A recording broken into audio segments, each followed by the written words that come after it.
Bienvenidas to Latina Literati.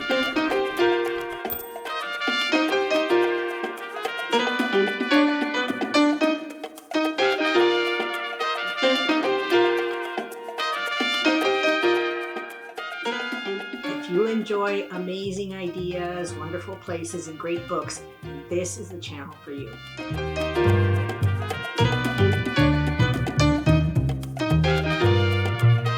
Welcome to another video, and this is a very special video. It is dedicated to all the mothers, todas las madres, madrecitas, on this special day, on this week that we celebrate in the entire month of May. We celebrate women and how they make our lives better. We're going to talk a little bit about the history and how we came to celebrate, even though every day is Mother's Day. There is a saying in most of the world that as long as you have your mother, you have everything you need. And you can find this saying throughout the Mediterranean. You can find this saying all over the world. And it's really accurate, because if you have your mother, you have everything you need. You have the strength, unconditional support, and the love that our mothers give us. So where did Mother's Day come from? Mother's Day has a relatively long history as a holiday. It's not a recent holiday, and it was started by, of course, a woman by the name of Anne Jarvis. In August of 1869, Anne Jarvis, who was a social reformer, labor organizer, and all-around activist, decided that women should receive recognition for everything they did. She was not only a labor organizer, but also a suffragette. The interesting thing is that Congress would make this holiday a national holiday years before women had the right to vote in the United States. The women's movement really began in the middle 60s, and a large percentage of the people who made it up were people who had earlier been active in the civil rights movement and who had begun to see that while they were working for the freedom of blacks, they, as women within the movement, really weren't free. And they began then to have a whole reevaluation of their role within the movement and within society in general. Really interesting that, of course, all Congress people, even if they were all male, had mothers and wives and sisters that they probably wanted to honor. So Congress made it a holiday before the 19th Amendment was passed and women were given the right to vote. In the 1900s, the idea that a day should be set aside to recognize women was taking a hold on the population. Now you have to remember what carried news in the 1900s. It was basically newspapers.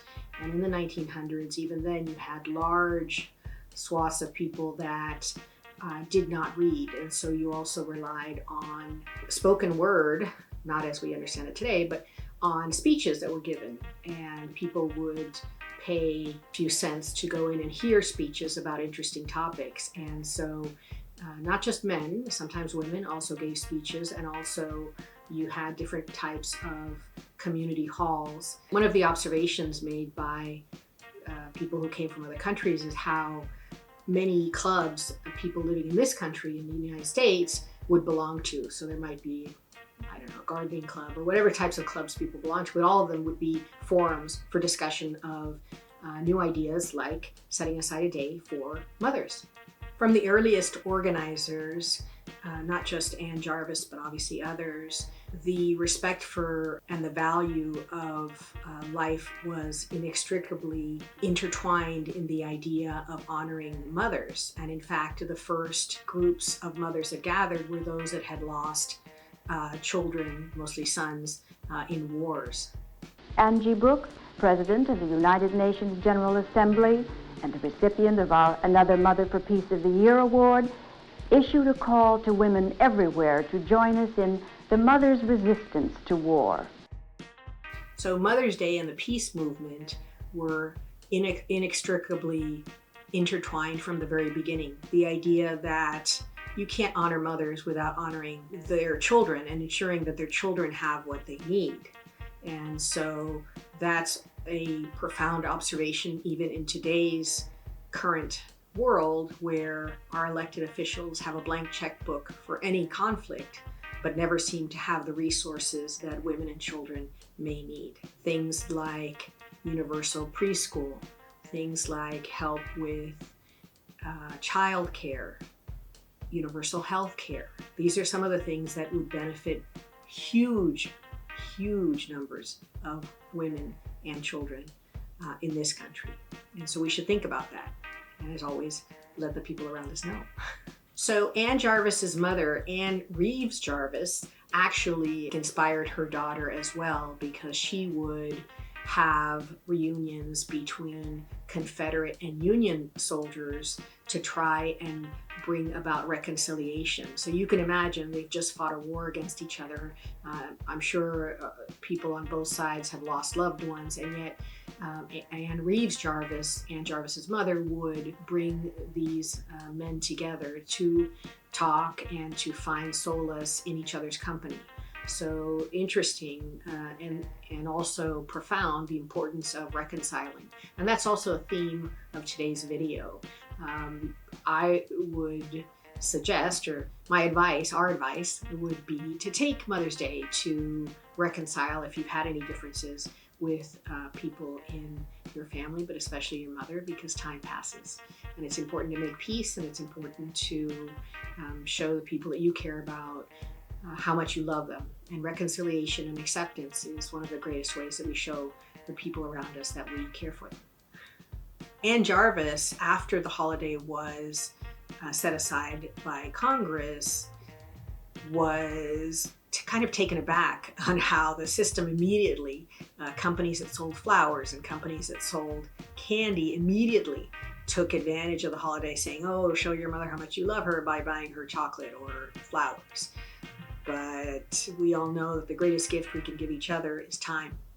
And so, again, another suggestion would be to spend time. And if you're not in proximity to your life giver, your mother, then find a way of showing her that she's important to you. And not just on this day, every day.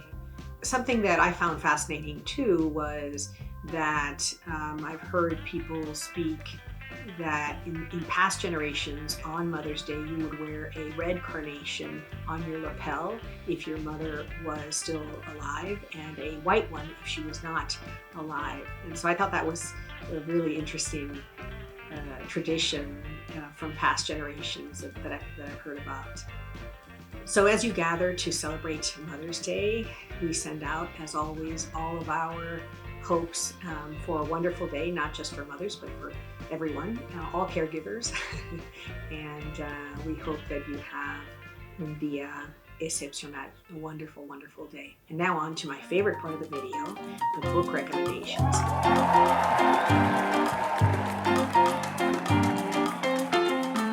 There are many books written not just about mothers, but also about the child-mother relationship. So I thought I would just do like 3 very different books, but books that give insight and hopefully will inspire and be tools for you in your relationship with your mother. So the first one is called Querida Madre, Entre Tú y Yo. And really it's a book that kind of prompts you to ask questions of your mother. Maybe there are things you've always wanted to know. What was her childhood like? If you haven't heard all the stories from your tías and tíos, it might be interesting to find out. And so this book just gives questions and discussion points so that you can delve a bit into your history through the history and the life experiences of your mother. The second book is the most serious of the recommendations. Well, serious in that it's a full novel. It's called Arráncame la Vida. It's by Ángeles Mastretta. And this is a Mexican classic. This book has everything in it.